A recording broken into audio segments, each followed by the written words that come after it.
Welcome to today's version of Shop Talk. Today, we talk about Sedona Principle 6, fair and balanced or hopelessly tilted. What do you think? Join us as we talk shop.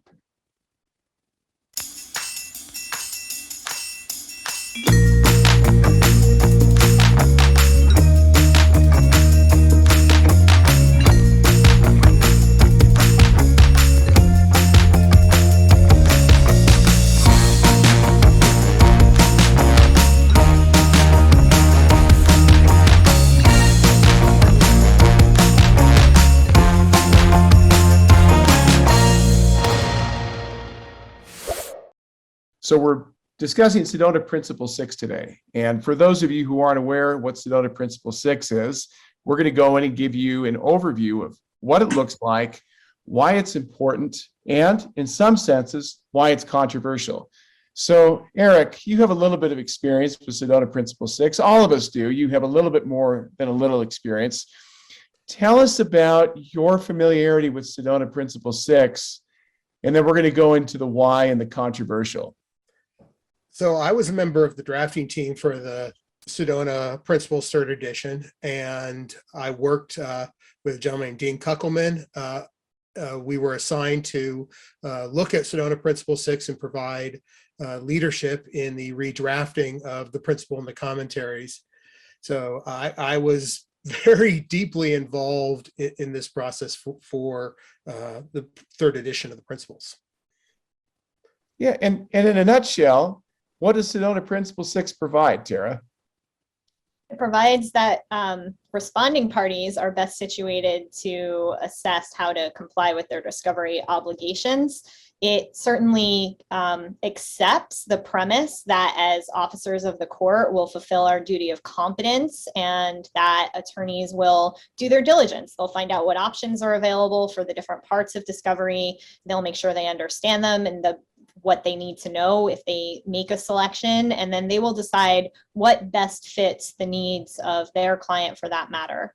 Well, that must be the end of the story. We can just, end this recording right now. But the fact is, it's just not that simple.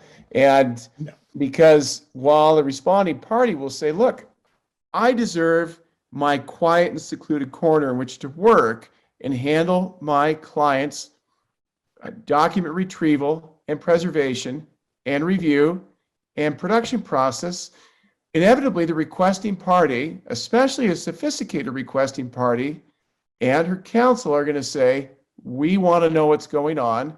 And they may even say, we want to be involved, heavily involved. And they may say, we trust you, but we just don't think you can do it without our help. So there is this issue here going back and forth. Should the requesting party have a hand in what the responding party is doing? And the requesting party is going to say, yeah, every time. And the responding party is going to say, typically, no, we don't need your help. So if you're a court, what do you do? What's the right answer on this? It depends. Maybe, maybe not. Look, Sedona Principle 6 was here to establish what is essentially a right of way. And that's what this rule is. I mean, we can post up the actual language of the rule here. In fact, I'll just read it out just so we have it here. Responding parties are best situated to evaluate the procedures, methodologies, and technologies appropriate for preserving and producing their own electronically stored information. So that's the language of this. This has been in existence from the first edition of the principles. We actually made some suggestions in 2014 when we got started working on the third edition to make some minor modifications, try to clean up some of the language of here. And it was rejected out of hand by the membership at that first meeting. We even tried there. We weren't changing the language here. We didn't even want to change the idea. We were very clear. The idea here is that you're giving a right of way. We want the responding party to be able to do their job on discovery, which is discovery supposed to be self-executed. And let's remember the core of this. We have a system set up from 1938 that says you're going to do discovery, we're going to allow it, but it's supposed to be self-executing. Follow the rules, execute what you're supposed to. We also presume that lawyers are going to do their job, that they're competent, that they're ethical, that they're going to do what they're supposed to do. That's where this principle starts from. Now I can hear people arguing, well, that's not the truth. That's not reality, but we can't write principles. We can't say things like this. We can't make broad comments assuming that lawyers are incompetent and unethical. I think we can't make those comments, but we can look at some empirical evidence. And, very honestly, it's not good. Most attorneys who, they're not experts in discovery, they're experts in other areas of the law, and they don't know what Principle 6 is, let alone what their obligations are to follow it. It is frustrating for a requesting party to have to sit around and wait and see if they can show a deficiency.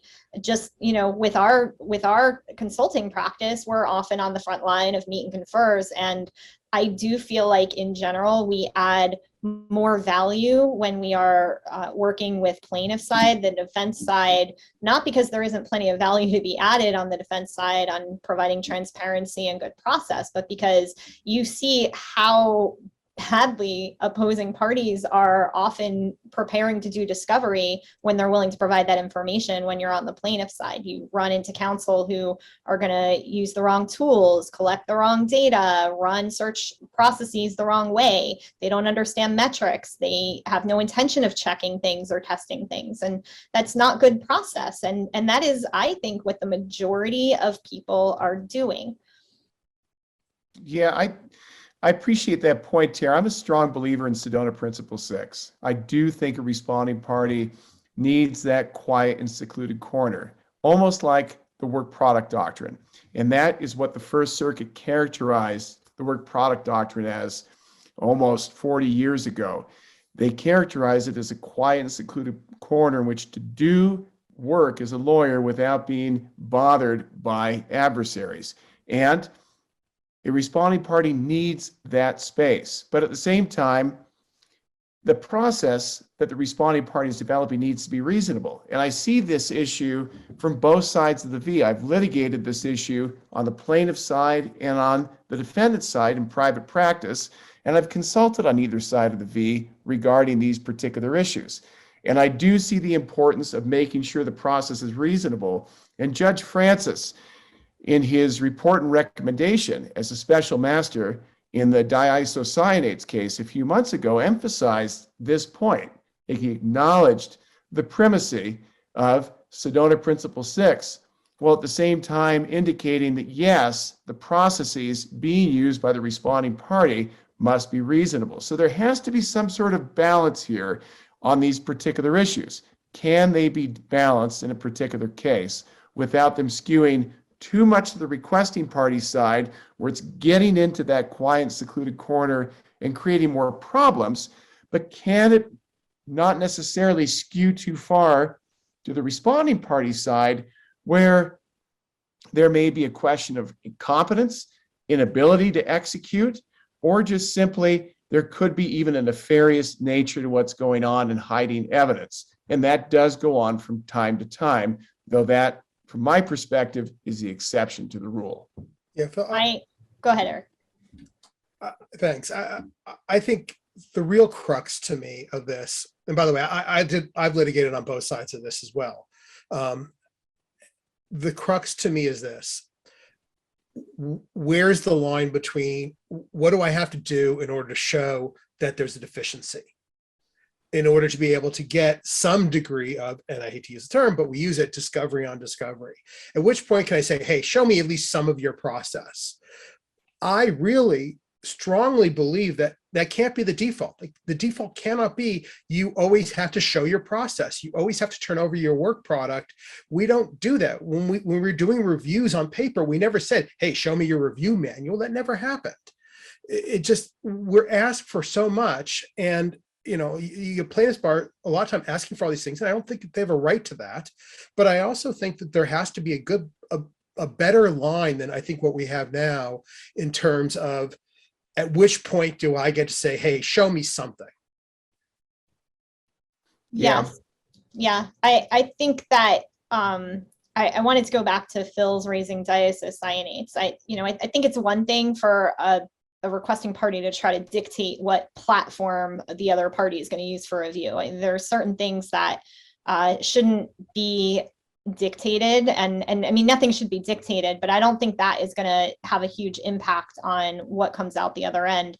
But diisocyanates, the most interesting thing about that case to me is the very basic idea that when you are putting metrics on a search, that you take the starting set and then you validate on what came out the other end of your search. You could test each piece of your search, and you should, but you don't evaluate the overall quality of the search based on one single step. So if you're going to collect based on search terms, you need to know what your metrics are around that. And then if you're going to run additional, I don't care what it is, I don't care if it's tar, I don't care if it's domain culling, whatever it is, you got to validate and see what percentage of documents is coming out the other end if you're looking for something like recall. It's not an honest version of recall to say, I'm going to give you the results of one part of my search, but not the entire search together. That is math. That has always been true. And there's a lot of nuance around how that math is done that even, I'm still learning, we're all still learning, unless you have done the right kind of studying and reading around that. But I think that is the fact that it's taken us this long and this many years into attorneys using search methods to get to a case that makes this clearly a point of interest says a lot about attorneys' ability to handle the complex process of search and retrieval. Well, to call that order clear is clearly coming from a lawyer, because it's a 25-page R&R in an exceptionally complex set of topics. I would say, Tara, there's nothing clear about that, but I appreciate, because this is your area of expertise, why you would feel that way. Many lawyers would look at that order and say, this is Greek to me. This is Martian. It's so bad. So that being the case, kind of pushing back a little bit on what Eric had said, yes, people need to be able to go in and do these. The responding party needs to be able to go in and have this opportunity, but we're always sharing things. With search terms these days, search terms are typically not done in a vacuum.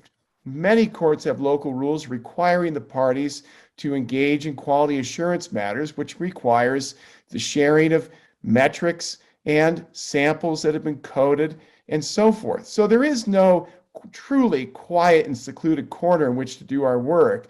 There has to be some transparency, but the question is, how far does the responding party have to go to be able to satisfy those notions? And I think all of us, I speak for us, would be, we need to make sure that our process is ultimately defensible, even if we don't want to have to share all aspects of that.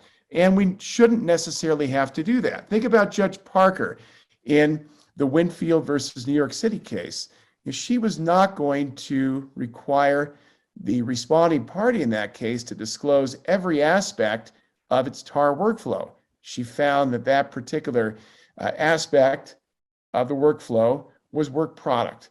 And so the question is, again, where do we go from this? And final thoughts before we wrap up. Tara and Eric? I think Sedona Principle 6 is really important, and that it should be the standard. But I also think that it's really important parties understand their own limitations when it comes to planning discovery processes that involve technology and other complex things that are not the focus of their practice. I think if parties keep that in mind, there would be more trust across the board on discovery. And I agree that judges enforcing some measure of transparency can go a long way to bridge that gap. I want to say that I think people need to read the principle, and particularly the commentaries, and read all the commentaries for Sedona Principle 6. People tend to want to take this in a vacuum, and they're presuming what Principle 6 says, particularly the commentaries say, and the commentaries are much more in-depth and thoughtful in terms of trying to strike a balance. And it's really important. The commentaries specifically talk about the value of working together and trying to reach accommodation and agreement on how you're going to do this and what you're going to disclose, because it makes it so much easier. And you fight less, you spend less money, you're reaching the objective of Rule 1. It's not about just saying, hey, responding party gets to do what the hell they want to do, and requesting party, eat it. That's not what the principle says. Well, and I think that's a great point to close on, Eric, the importance of actually looking at the commentary, because it is very well balanced. And I think we can find appropriate practice points in there to be able to handle these issues in the context of actual discovery disputes and litigation wars. So with that, we're going to close this particular recording, and thank you for joining us today.